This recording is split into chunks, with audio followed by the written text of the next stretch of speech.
Alright, this is the start of the video for Flux. Before we kick into it, I'm going to cover one more thing about circulation and about line integrals and vector fields in general.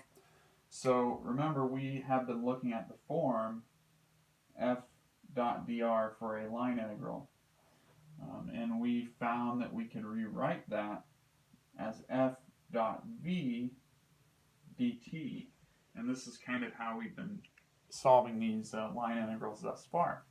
Now, I would just like to point out, if you'll remember, the magnitude of dr is equivalent to the scalar ds.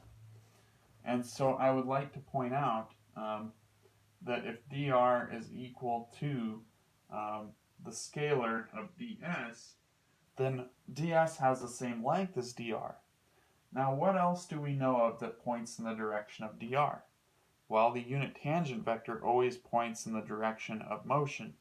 And so we could say that the unit tangent vector times by scalar value ds is equal to dr.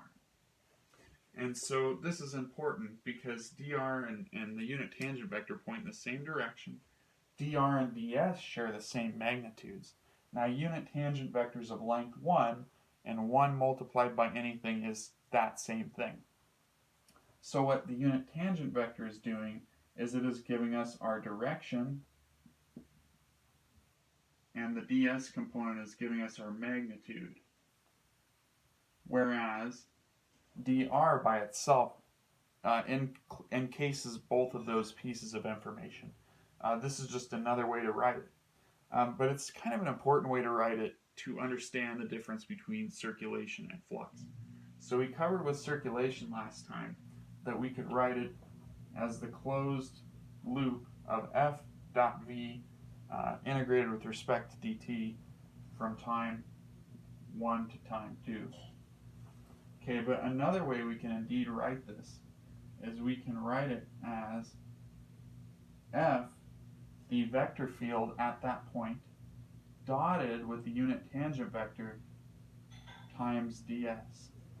So just like over here, if dr is equal to t ds, then I can write dr as t ds. And so this is circulation. Now, flux is something a little bit different. It's subtle, but it makes a large difference. So flux, usually indicated with, I believe this is capital phi, is going to be equal to, and also in your class it may just be notated as an F. This is more of a physics symbol, so it could be F. Actually, most likely, no. We'll call it phi for now, and whatever it is in your book, just go with that. So the flux in a closed curve, so we're still looking at this closed curve, is equal to the line integral of the vector field dotted with the unit normal vector times ds. So you'll notice there's only one difference between circulation and flux, and that's that the unit tangent vector is replaced with the unit normal vector for the dot product. And what that means, so if we're measuring f dot t, what we're finding out is how much of f goes in the direction of t for the whole curve. And you'll notice that if you had a perfect f dot t, so in other words the force is always in the direction of the curve, you would get a rotation motion. Now with the normal though, now we're measuring with respect to something normal to the curve. And so now what we're measuring is how much of the field lines go out of the surface or into the surface.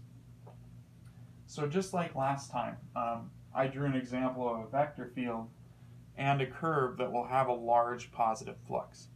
And so positive flux is when many lines are penetrating out of the surface. Okay, so that's positive flux. Negative flux is when lines are going into the surface. I call it a surface, I really mean curve, but this does apply to surfaces as well for flux. So let's draw a picture. I'm going to get rid of this circulation stuff. And let's go ahead and take a look at a small segment So let's go ahead and take a look. Let's zoom in on this spot right here. So we have our change in r vector. The force is almost at a 90-degree angle in this example, or any vector field. It doesn't need to be force. We just use capital F, so I always think force. So the idea here is that, remember, dr is in the tangent direction, so we're actually looking at dotting the force with the normal. So if dr is in the tangent direction, then the unit normal is going to be orthogonal to dr.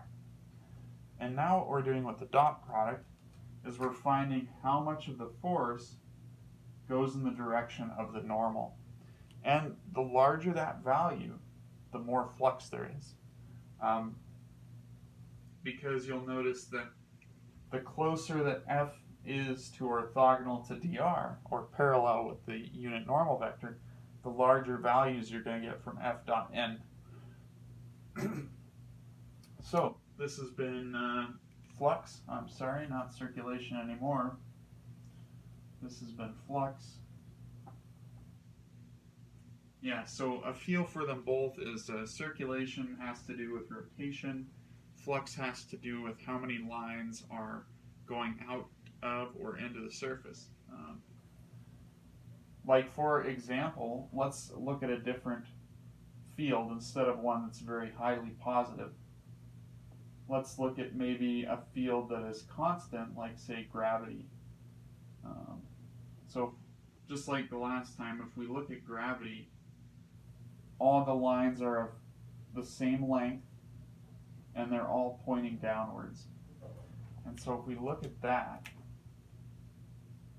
we'll notice something going on, which is that just as many lines are going in as are going out, and therefore our flux is zero when the amount of lines coming into our curve is equaling that of that are going out of the curve. The flux is now zero.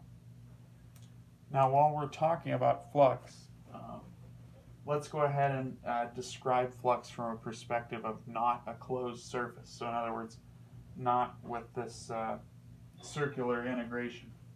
Let's talk about it for a flat surface. So you may think that because as much is going into the surface as is going out of the surface, that this would have zero flux. However, that's not true with something that's not enclosed. When it looks like this, it's really your choice which way is positive and which way is negative. But because field lines are going through this sheet, there is flux. Usually, if the sheet is curved, for example, like this, then we almost always say that the normal is on the convex side of that curve. So we would say the unit normal or the normal vector would be pointing away from the convex side of the curve. And it's similar with lines. You may have noticed that, well, actually, I guess it's totally opposite with lines, because with lines we normally put the unit normal vector this way. Anyhow, I just kind of wanted to explain that flux is useful for things that aren't enclosed curves. It can also be used for surfaces as well. So I hope this was helpful. I'll see you next time to talk about surface area.